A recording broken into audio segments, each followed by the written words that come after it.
미국과 한국, 세계 각 지역에서 오늘의 미국 탑뉴스 브리핑 듣고 계신 여러분 안녕하십니까? 강혜신입니다. 미국은 오늘 일요일이고 한국은 이제 날이 밝았습니다. 아침인데 오늘은 여러분들께 이제 미국 대선에 관한 뉴스만 전해드리겠습니다.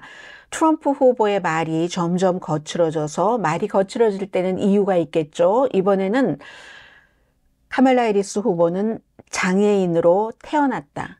정신장애인으로 태어난 거다. 굉장히 여러 가지 의미가 있습니다. 그러면 왜 이렇게 트럼프 후보가 말이 더 어디까지 갈 수 있는가? 걱정될 그럴 정도인데 공화당 내부의 걱정입니다. 초조하다는 것을 보여주는 거죠. 경합주에서 경제가 빠르게 성장하고 있다 하는 데이터들이 나오고 있고요.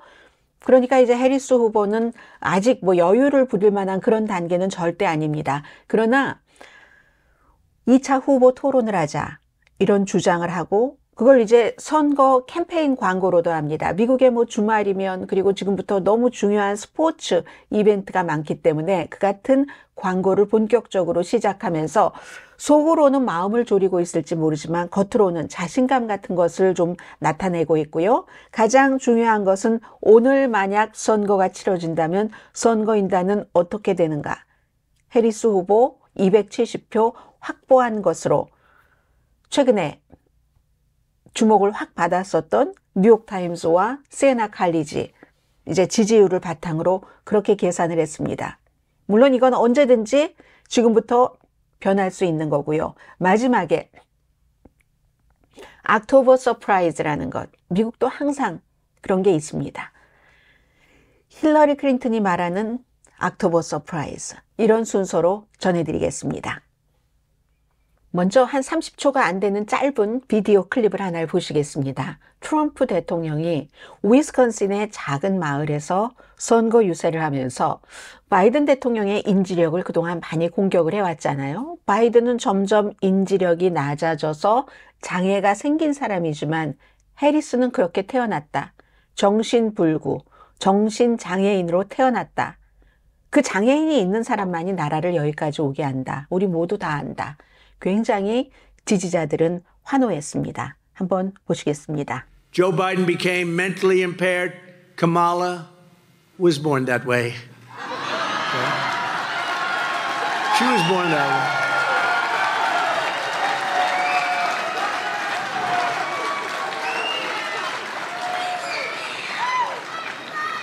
And if you think about it, only a mentally disabled person could have allowed this to happen to our country. Anybody would know this. 네, 본인이 이제 2024년 대통령 선거에 당선이 되고 나면 많은 문제를 없앨 것이다 하면서 이렇게 얘기했는데 여러분께서 들어보신 것처럼 박수 치는 사람들이 굉장히 많았습니다. 트럼프 후보가 어떤 상대라든가 본인이 좀 좋아하지 않는 사람을 장애인으로 묘사한 것도 사실은 하루 이틀은 아닙니다. 2015년도에 첫 번째 선거 유세에 나갔을 때도 당시에 이제 뉴욕타임스의 기자가 장애를 갖고 있었어요. 그 당시에 이제 그 선천성 관절 장애가 있는 그런 그 뉴욕타임스 기자를 굉장히 장애인이라고 조롱했었던 적이 있거든요. 그리고 이러니까 이제 이런 많은 얘기들에 대해서 공화당이 굉장히 걱정을 하고 있는 겁니다. 레리 호건, 한국의 사위로도 불리고, 이 사람은, 지금 그 주지사의 임기 제한에 따라서 연방 상원 의원에 출마하고 있죠. 메릴랜드 주에. 이건 해리스뿐만이 아니라 정신장애가 있는 사람에게 굉장히 모욕적이다라고 얘기를 했습니다. 에릭 홀더 민주당이에요. 이 사람은 전 법무장관은 바이든의 인지 저하를 캠페인할 때 내내 활용하던 트럼프, 지금 대통령 후보가 다른 대선 후보에게 저런 정도로 장애인으로 태어났다라고 얘기를 하면서 그건 이중이잖아요. 장애인들을 모욕하는 것. 4년 뒤에 트럼프의 모습은 어떨까? 미국 장애인협회가 성명을 냈습니다. 장애가 있는 사람이 인간성도 후지고 존엄성도 떨어지고 일도 잘 못한다. 이런 건 정말 잘못된 믿음이다. 미국의 대통령 역사를 보면 장애가 있는 대통령이 더 많다. 그렇죠. 현직 대통령 조 바이든도 말더듬입니다. 많죠. 뭐 정신적인 장애가 있었던가, 정신적으로 약함이 있어서 약을 복용했었던 사람, 루즈벨트처럼, 프랭클린 디 루즈벨트처럼 소아마비, 장애가 있었던 사람, 너무너무 많습니다. 자, 이제 이런 일들이 트럼프 후보가 점점 점수를 깎아먹는다라고 공화당이 지금 걱정하고 있는 거고요. 이 얘기는 위스콘신주의 작은 도시 프레리 듀치엔이라는 데서 이민에 대해서 공격을 하면서 전날 해리스 후보가 애리조나주의 더글라스라는 국경이 있는 곳에 가서 내가 잘 지키겠다, 앞으로 국경을. 아주 포괄적인 여러 가지 프로그램을 통해서 이런 얘기를 한 것에 대한 비난을 하면서 그런 겁니다. 왜 위스콘신의 작은 도시에 갔을까요? 베네수엘라 불법 체류자가 여성을 성폭행하고 그 여성의 딸을 공격한 그 사건이 일어난 곳이기 때문에. 그리고 트럼프 후보와 그 주변 사람들이 이제 불법 체류자들이 저지른 그 범죄 행위에 대해서 얘기할 때 피해자가 남자일 땐 별로 얘기하지 않습니다. 항상 여자 이를 얘기를 하죠. 그게 더 드라마틱해 보이잖아요. 여성이 피해자 만든 케이스만 이런 얘기를 하면서 그거 다 해리스가 한 거다. 해리스에게 국경 자르라고 얘기하고 있잖아요. 부통령이 사실은 국경을 통제하고 책임지는 사람은 아니죠. 국토안보부 장관이라든가 여러 관련 부처의 사람들이 있고 총책은 대통령이 될 텐데 아무튼 이런 얘기. 그리고 또 하나가 이제 팍스 뉴스의 보도와 연관이 되는 건데 팍스 뉴스에서 트럼프가 우선 한 말을 더 전해드리자면 살인자, 죄수, 모든 최악의 사람들을 해리스가 데려왔다는 겁니다. 내가 앉아서 다 들어봤는데 애리조나주에서 그 국경에서 한 얘기를 들어봤더니 다 헛소리더라. 헛소리라고 얘기를 하면서 박스는 정말 안 되지. 박스가 왜 그 해리스 후보의 그 같은 것을 방영을 해주느냐. 해리스 후보가 선거 유세할 때는 그걸 방영해서는 안 된다는 얘기를 하고 있습니다. 해리스가 말하는 건 다 가짜야. 내가 47대 대통령으로 취임 선서를 하는 순간 모든 것이 다 멈출 거다. 나쁜 것은. 이런 얘기를 또 했습니다. 들어보시겠습니다. The worst of those people, the killers, the jailbirds, all of the worst of the people, she's taken them in. And then I have to sit there and listen to her bullshit last night.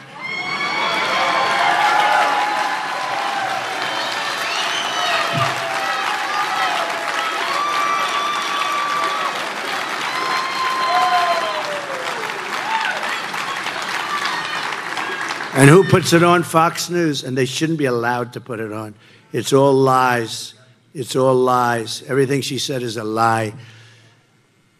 But it all stops the moment I raise my hand and take the oath of office as your 47th President of the United States. It all stops.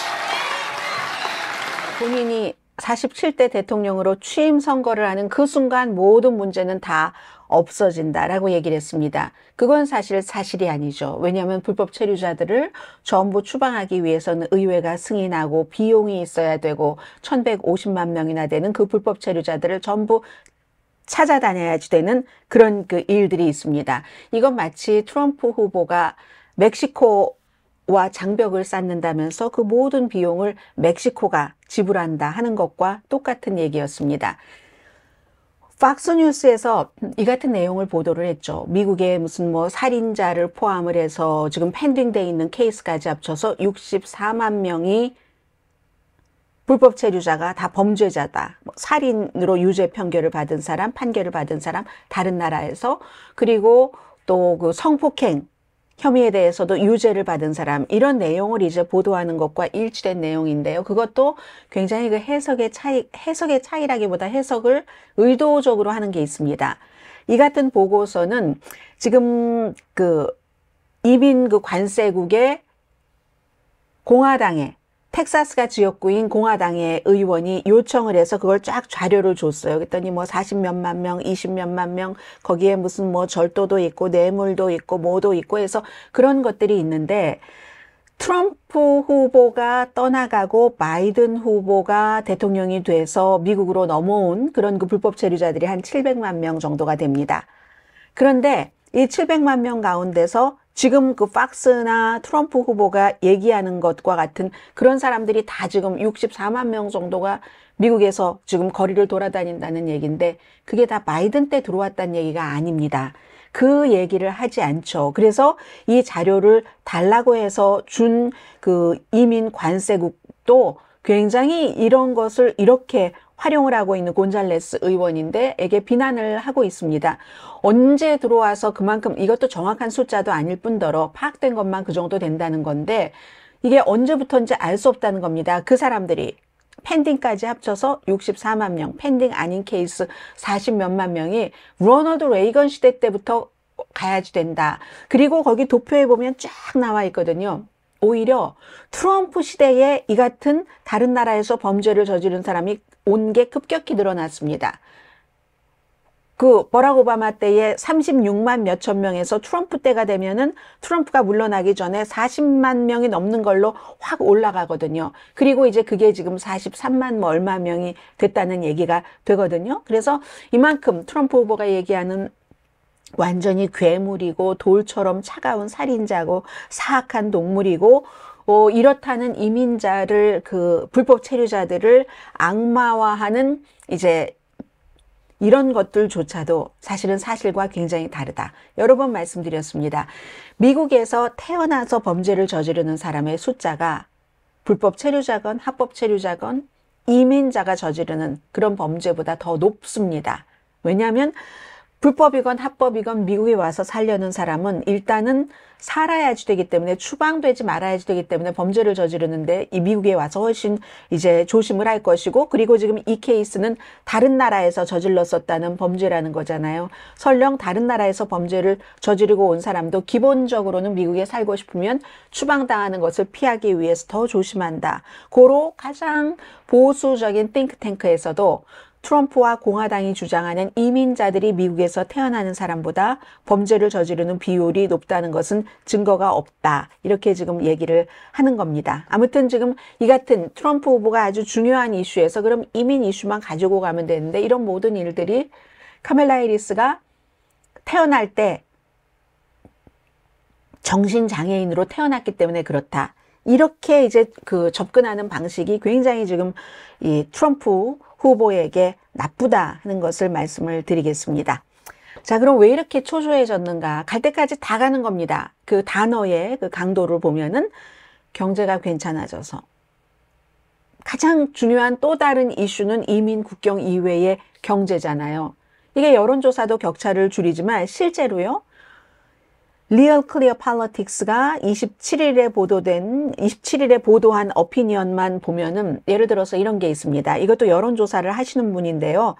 서스케아나 여론조사, 뭐 뉴욕에 있는 강의 이름이잖아요. 거기에 이제 짐 리라는 CEO가 뭐라고 얘기했냐면 27일입니다. 27일에는 펜실베니아에서 700명을 대상으로 여론조사를 9월 22일부터 했는데 이게 똑같다는 거예요. 이 트럼프나 해리스를 지지하는 사람이 46대 46%, 6%는 결정을 하지 않았고 1%는 다른 후보에게 결정을 투표하기로 결정했다 했는데 7월 달의 여론조사보다 타이트해졌습니다. 이 서스케아나 여론조사에 따르면 7월 달에는 해리스가 한 3% 정도 앞서갔거든요. 이런 여론조사도 나와요. 근데 뭐가 달라졌을까요? 이게 27일 보도된 건데 27일에 보도되려면 뭘 또 쓰고 시차가 필요하잖아요. 금요일이 며칠입니까? 오늘이 29일이니까 28일, 27일. 금요일 날 GDP가 나왔잖아요. 각 지역의 미국 전반적인 2, 4분기의 GDP가 1, 4분기 때보다 성장한 것이 나왔다는 겁니다. 그러면은 이 사람이 이런 이런 어피니언을 발표하고 나서 약간 또 달라졌을 수도 있다는 거죠. 그래서 제가 요즘 뭐 여론조사나 저도 뒤에 선거인단 예측을 말씀을 드리겠습니다만은 모든 것들이 가변적이다 하는 것을 여러분들께서 미국의 대선 뉴스를 들으실 때는 신경을 쓰셔야지 됩니다. 펜실베니아 유권자들에게는 인플레이션, 경제 굉장히 중요합니다. 물가가 전국 평균보다도 많이 오른 곳이 펜실베니아이기 때문에 그리고 또 대학 교육을 받지 않은 백인 노동계층에서 트럼프 후보가 엄청난 차이로 이기고 있잖아요. 53% 대 39%로. 그래서 펜실베니아주에서 인플레이션을 잘 그 경제를 효과적으로 트럼프 후보가 뭔가를 하면은 승리할 가능성이 높죠. 그런데 여기다가 대고 해리스의 뭐 인지력이 어떠니, 장애인으로 태어났느니 이런 얘기만 하면 사람들이 그런 걸 듣고 아유 그냥 좀 퍼스널리티가 별론 것 같아 하면서 멀어질 수도 있고, 아니면 다른 이슈, 낙태 접근성이라든가 민주주의, 야 저런 사람이 대통령 됐다간 큰일 나겠어? 이렇게 갈 수도 있죠. 그러면 이제 해리스가 승리할 가능성이 높아진다는 거죠. 그리고 이제 내일이면은 9월의 마지막 날이고 지금부터의 여론조사 결과가 굉장히 중요하다고 말씀드리고요.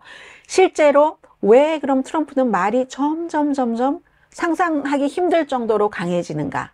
본인과 같이 겨루고 있는 대선 후보에게 장애인으로 태어났다.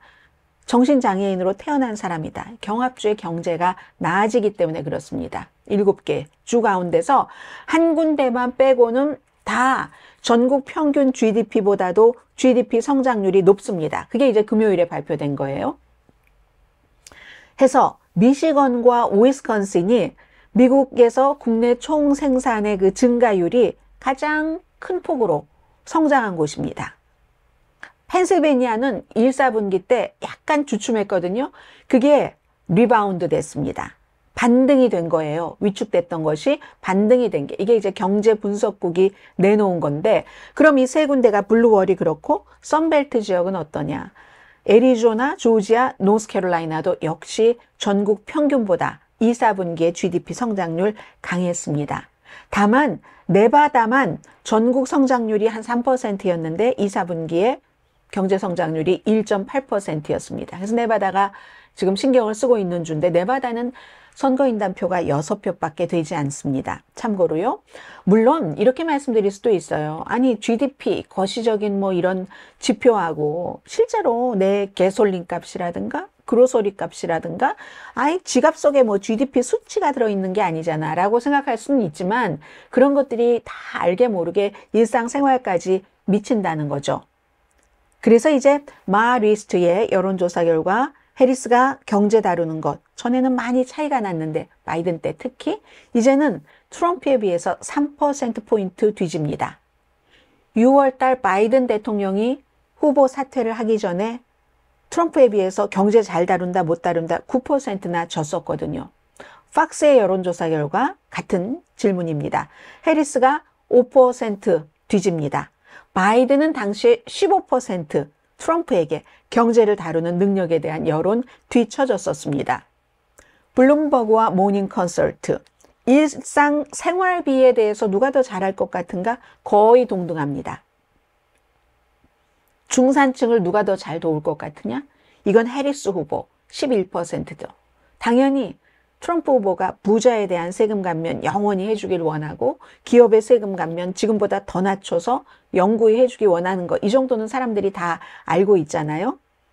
그렇기 때문에 어제 말씀드린 그 여론, 만약에 지금 선거가 치러지면 해리스가 당선될 확률이 58%, 그리고 트럼프가 당선될 확률이 42%다 하는 것을 분석한 네이트 실버가 경제 지수가 해리스의 지지율을 끌어올렸다라고 표현을 하는 겁니다. 더군다나 보신 것처럼 네바다를 제외하고 나머지 6개 경합주는 전부 GDP가 전국 평균보다도 올라갔기 때문에,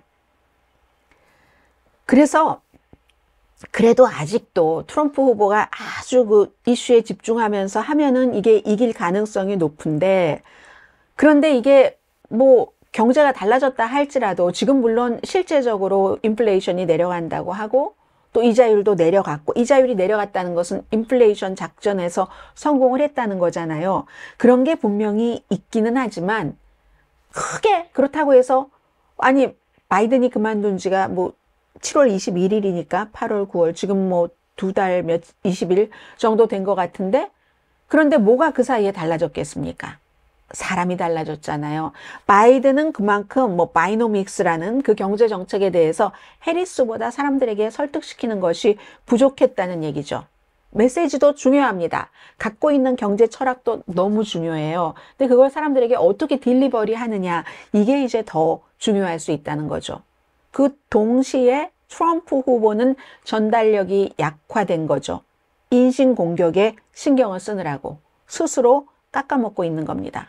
미국에서 이 항상 선거 치를 때 보면 다른 나라도 마찬가지죠. 되게 딱 중요하게 많은 그 퍼센티지가 있습니다. 브레드 앤 버터. 정말 밥 먹고 사는 거, 빵하고 버터잖아요. 미국은 브레드 앤 버터 이슈에서 트럼프가 이걸 지금 제대로 잘 하지 못하고 있다. 심지어 국경 이슈에서도 인신공격만 한다. 이런 것입니다. 그렇기 때문에 이제 37일 정도 남았나요? Say it to my face. 이게 얼마 전에 카멜라 해리스 후보가, 트럼프 후보가 2차 선거 유세 겸 토론을 안 하겠다 하고 했을 때, 아유, 내 얼굴 보고 얘기하세요. 이렇게 했었단 거잖아요. 지금 굉장히 선거 캠페인 그 광고가 많이 나오고 있거든요. 많이 나오는데, 여기서요, 광고를 조금 보실까요? 광고를 좀 보시겠습니다. 광고 보시면 여러분들께서 아시겠지만 승자는 절대로 물러서지 않는다. 이게 이제 트럼프가 한 얘기잖아요. 근데 스포츠에서도 마찬가지 아니에요? 스포츠 테마 문구잖아요.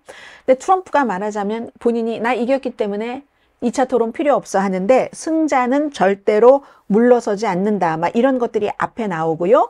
그리고는 이제 트럼프 후보가 유명한 그 골프 그 치링을 하는 사람이잖아요. 골프, 그건 다 알려진 얘기잖아요. 골프 치링. 사기꾼 트럼프가 2차 토론 안 한다고 뭐 이렇게 조롱을 하는 그런 내용입니다. 경기장 위를 막 날아다니는 광고도 앞으로 하게 될 거고요. 그 경기장에 그 경기를 보려고 트럼프도 경기를 보려고라기보다 선거 캠페인 하려고 트럼프도 아마 가게 되는 그런, 그 밖에도 대학 야구도 지금 엄청나게 활발하고 하기 때문에 이런 광고를 이 카멜라 해리스 후보가 하는 겁니다. 한번 들어보시겠습니다. Winners never back down from a challenge. Champions know it's anytime, any place. But losers, they whine and waffle and take their ball home. Trump now refusing to debate a second time. He did terribly in the last debate. He's so easily triggered by Kamala Harris. Well, Donald, I do hope you'll reconsider to meet me on the debate stage. If you've got something to say it to my face. I'm Kamala Harris and I approve this message. 해리스 후보가 샌프란시스코, 본인의 뭐 오래 살던 고향이죠. 그곳에서 샌프란시스코 시 검사로 선출이 되고, 미국은 검사가 선출직입니다. 그리고는 이제 자신의 정치적인 뿌리는 백악관으로 가기 전까지 다 샌프란시스코에 있었으니까요. 검사도 했고 또 캘리포니아주의 검찰총장도 선출로 당선이 됐고, 그리고 연방 상원의원도 그쪽이 지역구였고 해서 오늘은 이제 거기서 이제 와서 이벤트가 저녁에 로스앤젤레스에서 있고요. 할리우드와 라스베가스. 뭐겠습니까? 부자들이 많이 있는 연예인들. 아마 이거 남편이 많이 기획했을 것 같습니다. 연예 변호사, 막강한 주의씨 연예 변호사니까요. 헐리우드와 라스베가스에서 이제 기금 모금을 하는 거죠. 그 사이에도 조용히 뉴스가 하도 많아서 다 전해지지도 않는데 공화당에서 상당히 많은 사람들이, 중요한 사람들이 해리스 쪽으로 점점 옵니다. 이번에는요, 제프 브레이크라고 여러분들 기억하실 겁니다. 지금 경합주인 애리조나주의 연방 상원 의원인데 하도 트럼프 대통령에 대해서 바른 말을 했다가 결국은 이제 공화당에서 흐지부지 이렇게 물러나고만 그런 사람이고, 지금은 얼마 전까지 바이든 대통령이 그를 터키 대사로 내보냈습니다. 그리고 이제 터키 대사 끝내고 뭐 이달 초에 터키 대사에서 물러났는데, 제프 브레이크 이 전 터키 대사가 해리스 후보를 공식 지지한다 하면서 이렇게 보시는 것처럼 본인의 의견을 쭉 썼습니다. 한마디로 해리스는 정치 라이벌들이 적이 아니라는 걸 안다.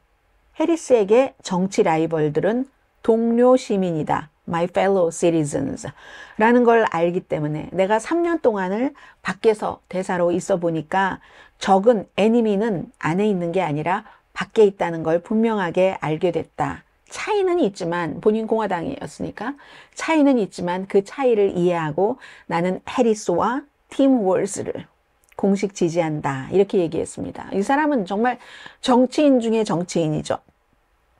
하원 의원도 뭐 10년 이상 했고, 상원 의원도 했고, 그리고 뿐만이 아니라 애리조나가 국경 문제 때문에 지금 트럼프가 약간 앞서가고 있는데 그곳의 메사의 공화당 시장도 당보다 국가가 먼저야. 이렇게 얘기를 했고 그 밖에 기억하시는 사람 너무 많잖아요. 딕 체니 부통령과 딸 리즈 체니 등등등등.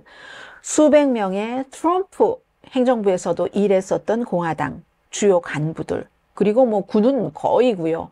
군 출신 뭐 수백 명 또 뭐 경제인 또 수백 명 해리스를 많이 지지합니다. 많이 지지한다고 꼭 대통령에 당선되는 것은 아니라는 것까지 말씀을 드리면서요.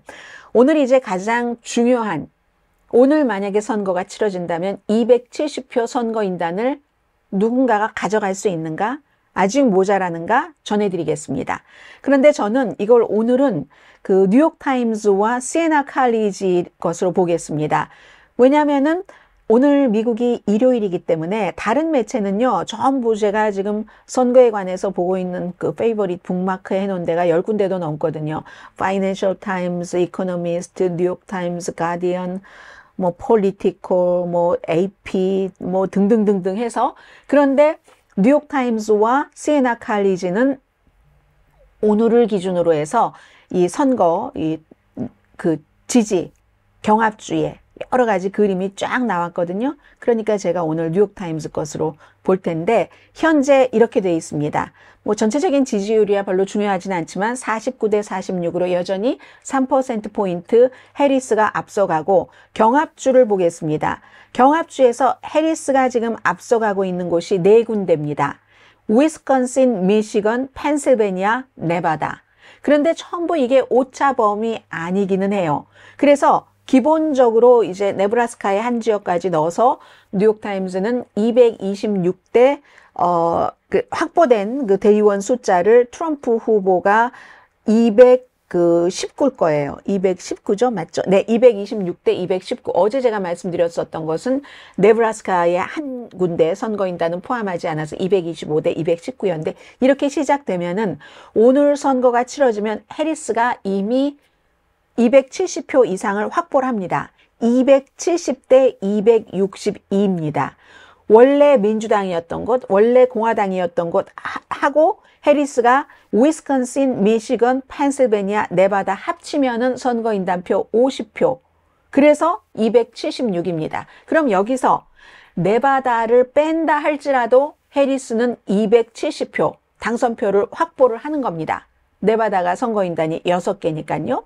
그에 비해서 트럼프 후보는 219표에서 시작해야지 되는데 트럼프가 이기고 있는 곳은 조지아, 애리조나, 노스캐롤라이나는 사실 동률이에요. 48%대 48%. 그러나 뉴욕타임스가 여러 가지를 감안을 해서 트럼프에게 줬습니다. 그렇게 될 때 43표를 가져가게 돼서 트럼프 후보는 262. 276대 262로 해리스 후보가 오늘 선거가 치러진다면 선거인단표를 확보를 했다는 겁니다. 그런데 만약에 이 뉴욕타임스도 해석을 그렇게 하고 있어요. 뉴욕타임스의 여론조사가 다 맞는다는 보장도 없고 모든 여론조사가 완전히 맞지도 않는다. 그럼 어떤 그 가설을 해볼 수가 있냐면 해리스가 지고 트럼프가 이제 조금 시간이 지나면서 이길 수 있다 하게 되는 데는 이게 어떻게 보는 거냐면요. 펜실베니아입니다. 19표가 있는 펜실베니아. 지금은 해리스 후보가 펜실베니아에서 이기긴 하지만 1%포인트 차이로 이기고 있거든요. 만약에 이 1%포인트 차가 트럼프에게로 돌아간다면 이 숫자가 바뀌는 겁니다. 해리스는 19표를 잃어버려서 257표가 되고 그리고 트럼프는 19표를 더 얻어서 281표가 되는 겁니다. 이게요. 그렇게 돼서 이렇게 될 수 있는 경우도 많죠. 해서 지금 말씀드리자면 이제 30일 조금 더 남았기 때문에 제가 늘 지지율과 선거인단 확보표를 말씀을 드릴 텐데요. 어떤 때는 오늘은 제가 뉴욕타임스와 시에나 칼리지를 예로 들었지만 다른 때는 또 다른 것을 예로 들어서 말씀을 드리겠습니다. 오늘 276대 262로 해리스가 대통령에 당선되는 선거인단표를 확보했다 칠지라도 내일 또 바뀔 수도 있다는 거. 그리고 너무나 박빙이에요. 전부 뭐 2%, 포인트 차, 이런 오차 범위 안에 들어있기 때문에 그렇다는 거죠. 그런데 그럼 이러한 변수에 무엇이 있을 수 있는가? 펜실베니아주가요. 지금까지 많이 얘기되지 않았는데 우크라이나 태생이 한 인구의 펜실베니아주 인구의 1% 정도는 된답니다. 많지 않은 것 같죠? 소수긴 합니다. 그런데 펜실베니아주에서요. 지난번에도 바이든 대통령이 약 1% 정도 차이로 이겼거든요. 한 8만 표. 뭐 유권자가 뭐 한 900만 표 정도 된다면은 그 정도로 이겼거든요. 그 전에는 힐러리 클린턴 때는 트럼프가 이겼지만 뭐 4만 4천 표인가 그랬어요. 뭐 0.4% 정도로 더 이겼거든요. 그러니까 이 우크라이나의 1%인 것뿐만이 아니라 지금 전쟁에 대해서 트럼프는 뭐 당선되면 하루 안에 전쟁을 끝내겠다고 하는 게 뭐 러시아 쪽에 손을 들어주는 거겠구나 하고 다 알고 있으니까 우크라이나 사람들 생각이 어떻겠어요? 그리고 펜실베니아주에 폴란드 사람들도 많습니다. 폴란드요? 우크라이나 무너지면 그 다음 도미노가 폴란드입니다. 발트 3개국, 동유럽 출신들도 많이 있기 때문에 그래서 이번에 이제 그 볼로디미르 젤렌스키 우크라이나 대통령이 와서 좀 도시 쪽으로 나와서 포탄을 생산하는 공장에 가서 포탄에 막 사인도 하면서 감사하다 펜실베니아주요 이런 인사를 드렸고 그게 선거운동이다 해서 공화당이 비난을 했었던 겁니다. 이런 식으로 펜실베니아주에서도 약간의 그런 게 있을 수 있고 아랍계 이건 이제 미시건주 이런 데서 바이든 대통령이 이스라엘에 굉장히 이제 친화적이었다고 싫어했었던 이건 많이 잦아든 것 같아요. 지금 해리스 후보가 되고 난 뒤에 아무튼 그런 것들이 있고 또 다른 변수 저는 이건 일어난다고 말씀드리기 지금 너무 이른 것 같다 하는 생각은 드는데 뭐 그런 희망을 갖고 계신 분들은 계시겠죠. 플로리다주에서 트럼프가 질 가능성이 있다 이런 얘기가 요즘 많이 나오잖아요.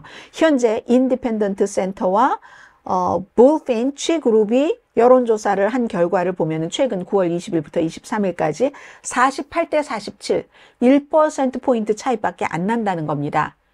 더군다나 플로리다주는 낙태 이슈 때문에 많은 여성들이 공화당인데도 난 낙태에 대해서 내가 뭔가를 가져야지 되겠어 하고 이번에 이제 주민 발의안이 그 안에 들어있기 때문에 대통령 선거할 때 나가서 낙태권 난 가져야지 하고 해리스를 찍을 수도 있다는 거잖아요.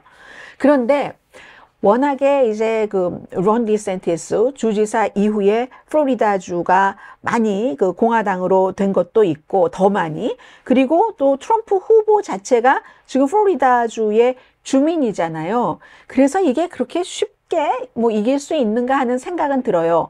지금 그리고 다른 여론조사 결과를 보면 또 플로리다주에서 538처럼 제일 이제 중요한 여론조사라고 보는 그곳은 4.1% 정도 트럼프 후보가 앞서간다는 거거든요. 그럼 지난번에 선거할 때 바이든과 선거할 때는 3.3% 차이로 이겼으니까 그때보다 트럼프에 대한 지지가 더 높아졌다는 거잖아요. 그리고 에머슨 칼리지와 더 힐이 9월 초입니다. 이건 여론조사 했을 때는 5% 차이. 이건 뭐 조금 낮아졌을 수는 있겠죠. 트럼프가 앞서가고 있다. 모닝 컨설트도 트럼프가 3%포인트 앞서간다. 그런데요. 30표나 됩니다. 선거인단이 플로리다주는. 펜실베니아주 19개 가지고 이거 지금 양쪽에서 다 부들부들 떨고 있잖아요. 인구가 많으니까 30표가 돼요. 선거인단 표가. 세 번째로 많은 거예요. 여기 뭐 캘리포니아가 제일 많고. 그래서 선거인단 표가 30표나 되는데 이거 여차에서 놓치면 큰일 나는 거잖아요. 놓치지 않는다 할지라도 트럼프 후보가 플로리다를 조금 다독거려야지 될 이유가 있을 수 있는 겁니다. 나가지 마세요. 제가 여기 있잖아요. 하고 그렇게 되면은 이 바쁜 시간에 인신공격하느라고 시간 빼앗겨 또 완전히 탄탄대로 안전지대였었던 플로리다에 가서 선거 유세를 뭐 플로리다주는 뭐 가진 않아도 집이 거기니까 여기서도 선거 유세를 해야지 돼 하면 다른 일정을 뽑아놔야 되는 겁니다. 본인이 지금 거의 비슷하거나 약하고 있는 블루월에서 위스콘신, 미시건, 펜실베니아 멀잖아요. 플로리다는 아주 동남이고 그쪽은 다 동북쪽인데 그렇기 때문에 여기에 시간을 빼앗기는 이런 것들 때문에도 조금 중요하다라고 말씀을 드릴 수 있고요. 자, 이번에는 제가 이걸 자세히 말씀드린 적은 한 번도 없는데 많은 분들이 뭐 흥미로워 하시니까 그러니까 이제 폴리마켓 그 배팅 이것을 전해드리겠습니다. 이 배팅도 팽팽합니다. 한때 트럼프가 엄청 높았던 때도 있어요. 이 폴리마켓이라는 사이트는요, 이건 도박 사이트라고 보기보다는 좀 금융시장처럼 운영을 하고 있고, 그리고 뭐 많은 사람들이 돈을 댄 곳이에요. 이 여론조사 전문가인 그 538을 만든 네이트 실버도 여기에 자문으로 있고, 그런 곳인데, 여기는 만약에 이 사이트에서 트럼프가 이기면 1달러를 내겠어. 뭐 이런 이제 서로 이제 계약을 해서 예를 들어서 트럼프 이 컨트랙트가 60센트에 거래가 된다면 60% 이길 확률이 있다. 이렇게 하는 거거든요. 여기 막 수십억 달러가 걸려 있죠. 경쟁 엄청 치열하고. 또 여론조사에 대한 신뢰도가 조금 낮아짐에 따라서 이렇게 폴리마켓이 굉장히 사람들이 좀 눈을 뜨는 이런 곳이 됐는데요.